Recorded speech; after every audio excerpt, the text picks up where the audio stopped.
Order आणलेले आहे आणि त्या ऑर्डरमुळे ते यांना हात नाही लावू शकत. ज्या ऑर्डर नव्हत्या तेव्हा हे पण कत्तल सरेआम होत होती. तुम्हाला आठवत असेल तिकडे ते मसोबाच्या तिथलं सिटी सेंटर मॉल जवळचं मोठं वडाचं झाड, किती लढलो होतो आम्ही त्याच्यासाठी. ते तोडायला निघालेच होते ना. आता म्हणतो आम्ही हे तोडत नाही आणि तुम्ही गैरसमज करता. आम्ही हे म्हणतच नाही आहे. तुम्ही कुठलंही झाड नाशिकचं तोडू नका. आता हे काही रस्त्यात येत नाही. त्यांचं असं म्हणणं असतं रस्त्यात येतं, लोक मरतात तर हे तोडू देत नाही.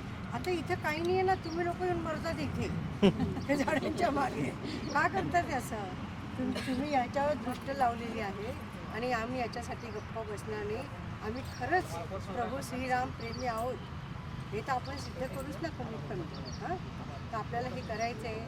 तुम्हाला जेवढं वाटेल तेवढं तुम्ही व्हायरल करा. तुम्ही स्वतः बघा. कारण बरेच लोक असं म्हणतात अहो तिथे काही झाडच नाही आहे, ते काशी जमीन आहे, ते याचं जमीन आहे. ॲक्च्युली हे जे झाड याच्यापेक्षा घनदाट असू शकतं. पण झालं काय माहिती आहे का, ह्याच्यामध्ये पालिकेने लक्ष दिलं नाही. मनपाचं हे काम असतं की झाडांचं रक्षण करणं आणि ज्यांनी सांगितलं ते बरोबर आहे. नुसतं झाडाच्या वृक्षाची काटणी छाटणीची परमिशन देणं हे यांचं काम नाही. पण आता ते झालेलं आहे. एक झाड कापायला 5-5 हजार रुपये घेतात. ऑन पेपर नाही, ते टेबल खालून घेतात.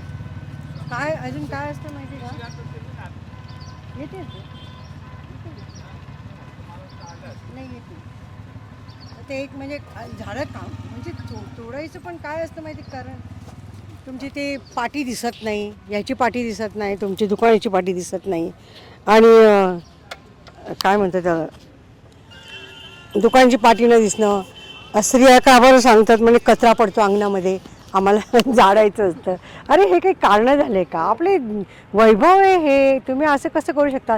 तिथे जे नवशा गणपतीचे जे झाड आहे बरोबर आहे, तिथे त्यांनी सांगितलं का इथे माणसं मरतात आणि हे लोक तोडू देत नाही. पुष्कळ मोठं प्रकरण झालं होतं, ते आम्ही जिंकलो त्याच्यामध्ये.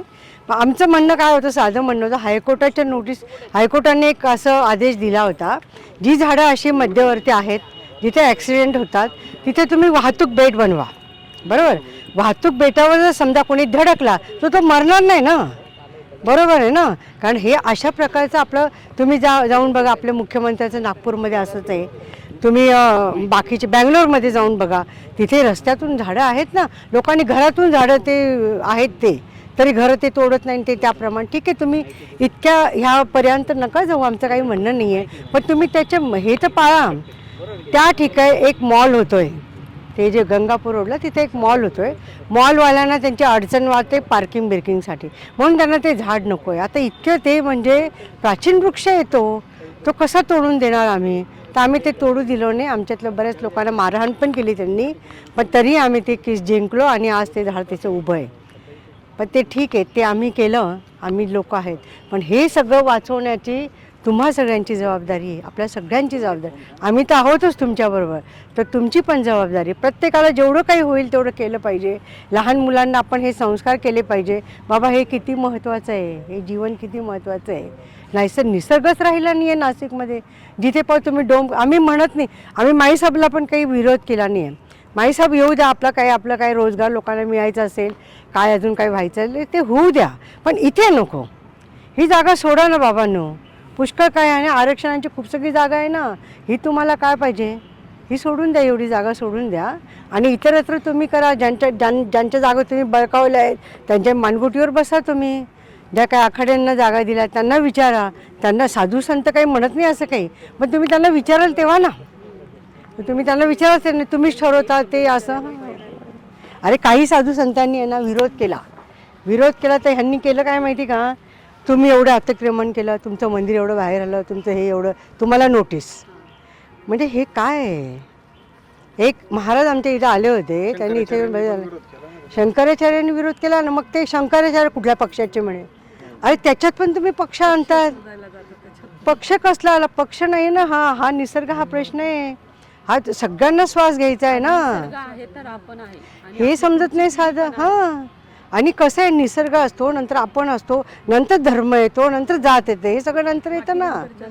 तर हे सगळं मागचं तुम्ही पुढे करणार तर कसं काय होणार?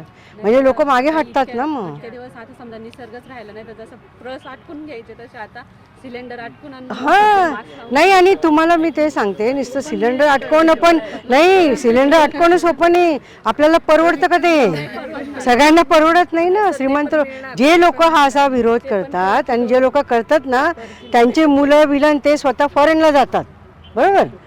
पण इथे आपल्याला तर इथंच राहायचं आहे ना. आपलं इथे तुम्ही इथे तुमचा आमचा श्वास हिरावून तुम्ही करणार काय? आणि तुम्ही इथे जर कधी आता तर जरा जास्त चेलपेल होते इथे. मी रोज सकाळी मॉर्निंग वॉकला जात असते. पहिली नोटीस तर मीच पाहिली होती इथे. मग आमचा ग्रुप आहे, त्या ग्रुपमध्ये मी टाकलं. नंतर एका मुलाने, आमच्या एक यंगस्टरने एक चिंचेच्या झाडावर, तो इंस्टाग्रामवर जास्त हे असतो ना, मुलं त्याच्यावर असतात, ते त्याने तिथे व्हायरल केलं. मी आपलं फेसबुक वगैरे आता मी इंस्टाग्रामवर जायला लागली. तर ते केलं. म्हणजे एक उद्देश तोच होता की लोकांपर्यंत हे पोहोचावं. आणि म्हणजे मला सांगायला आनंद वाटतो की नाशिकचे तर लोक येतातच आहे मोठ्या संख्येने. पुण्याचे येतात, मुंबईचे येतात, जळगावचे येतात, शेगावचे येतात. म्हणजे ज्यांना ज्यांना कळलं त्यांना हे वाईट वाटतं की बाबा हे एवढी मोठी आणि कसं काही चालतो ना. आपण असं म्हणतो आपला हिंदू धर्म हे ते, मग आपण रामाच्याच जीवावर. आणि तुम्हाला इतकं नवल वाटेल, ते त्यांनी काय सांगितलं माहिती का, तुम्ही काहीच काळजी करू नका. हे जे झाड आहे हे झाड आहे समजा, याला आम्ही असं अलगद उचलतो आणि जाऊन आम्ही पुनरोपण करतो. एक तर आधी पण झालेले हे प्रयोग नाशिकमध्ये 100% अयशस्वी झालेले आहेत. ते काढणं, त्याचं पुनरोपण करणं, हा सगळा खर्च कोणाचा? आपलाच. यांचं काही खिशातून जात नाही. शिवाय ते सक्सेस होत नाही ना. तरी मी त्यांना म्हटलं ठीक आहे, तुम्ही हे इथून उचलणार, बरोबर. ह्याच्यावर श्रीराम लिहिलेलं आहे. समजा ह्याच्यावर लिहिलंही नसतं तरी प्रत्येक झाडात राम आहे असं आम्ही समजतो. तुम्ही त्याला तिथून असं उचलणार म्हणजे तुम्ही तपोवनातून रामाला तुम्ही तिथून काढून टाकणार आणि कुठे पुनरोपण करणार आहे? तुम्ही आहात कोण? तुमची एवढी शक्ती आहे का? ज्यांनी आपल्याला जन्माला दिलं आहे, ज्यांनी सृष्टी निर्माण केली, तुम्ही दुसरी सृष्टी निर्माण करायला चाललं काय? तुम्ही समजतात काय? म्हणजे पैशापुढे काहीही नाही. म्हणून आम्ही प्राणप्रणाने याला विरोध करणार आहोत. आणि हे ते काही त्यांचे ते काय आज त्यांनी बोलवलं होतं महापालिकेमध्ये काही लोकांना चर्चेला, मलाही बोलवलं होतं पण मी गेली नाही. कारण माझा असा मुद्दा होता, मी तुम्हाला सांगितलेलं आहे, इथलं झाड एकही हलवायचं नाही. आणि न हलवता तुम्हाला साधुग्राम करायचा करा, तुम्हाला जे काही करायचं ते करा. पण हे झाड किंवा हे तपोवन हे कारण टेक्निक मुद्द्यामध्ये आम्ही काही जाणार नाही. तुम्ही खूप हुशार आहात म्हणून आम्ही तुम्हाला निवडून दिलेलं आहे. तुमच्यात मोठे मोठे तज्ज्ञ लोक आहे. तुमचं विचार इथे लावा ना की याच्यामध्ये कसं तुम्हाला बसवता येईल. करा, तुम्ही चॅलेंज घ्या. इतकं मोकळं आहे. तिकडे मोदी पटांगण आहे, इकडे पुष्कळ आहे, खाली मोकळं आहे.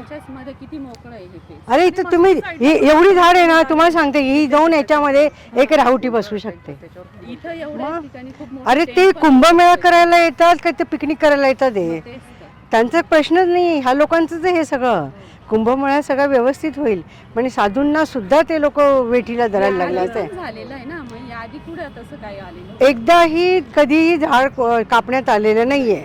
मग कुंभमेळ्यासाठी म्हणून झाड कधीच कापण्यात आलेलं नाहीये. ते काय म्हणतात की हे झाड आम्हीच लावले का मग इथे अतिक्रमण होऊ नये म्हणून. अरे बाबा, तुम्ही चुकून का होईना लावले जंगल. आज ड्रोनचं तुम्ही पाहिलं असेल, ABP माझं त्यांनी केलं होतं, ड्रोनच्या साह्याने पहा इथं वृक्षराजी दिसते ना. आमचं काही म्हणणं नाही, कोणी केलं आणि काय केलं आम्हाला काही माहिती नाही. आम्हाला तर दंडकारांना माहिती आहे, ते आम्ही वाचू शकतो आमच्या पुराणामध्ये. तुम्ही म्हणता ते नाही आहे, पण इथं वृक्ष दिसतात, ते जे दिसतात ते आम्हाला तसं पाहिजे. बस आमचा एवढाच आग्रह राहणार की ते तसंच पाहिजे. तुम्ही तुमचं डोकं लावा, काही करा, पण आम्ही इथे हलवलं का आमचे डोकं फिरणार आहेत. आपल्याला लागणार आहे, त्यांना नकोय का? हां, त्यांना काय ते काय असं याच्यामध्ये. आता दिल्लीला पाहिलं ना तुम्ही, किती खराब परिस्थिती आहे. जे परिस्थिती ते लोक त्यांच्या याच्यात प्युरिफायर वगैरे घेऊन राहतात ते. हां, ते बिझनेस म्हणजे काय आहे, हे लोकांनी टेंडर पास केले, सगळं काही झालेलं आहे. आपलं फक्त आम्हाला म्हणजे नुसतं सांगतात बा तुम्हाला विचारतो म्हणून मी काही चर्चेला गेले नाही. कारण एकदा आमचं झालेलं आहे, एकदा आम्ही बोलून झालेलं आहे आमचं. काय झालं बरोबर. हे म्हणजे पर्यावरण प्रेमी आहेत आमचे सगळे. बरोबर. माझं म्हणजे स्वतः वैयक्तिक निर्णय होता, त्यामुळे अजून काही लोक गेले, मला खूप आनंद झाला. तो प्लस पॉईंट झालेलं आहे. आम्ही ग्राउंड सोडले. स्वतः बघितलं घेऊ पुढचं घेऊ. मॅम मी काढतो, पुढे कंटिन्यू करू का मी?